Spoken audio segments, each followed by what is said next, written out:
তো আজকে আমি করব চিংড়ি মাছের মালাইকারি। চিংড়ি মাছটা আমি ধুয়ে নিয়েছি ভালো করে।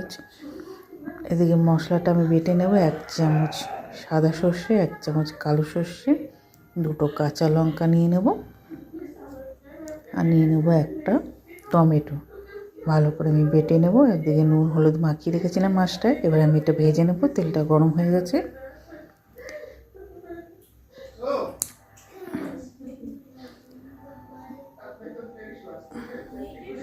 ভালো করে হালকা করে ভেজে তুলে নেব।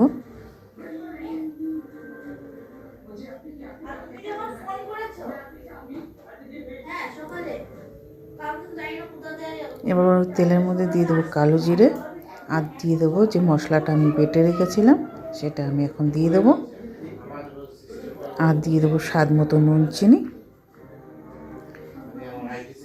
ওটা ধুয়ে জলটা দিয়ে দিলাম, ফুটে গেছে। এবার আমি মাছগুলো দিয়ে দেবো।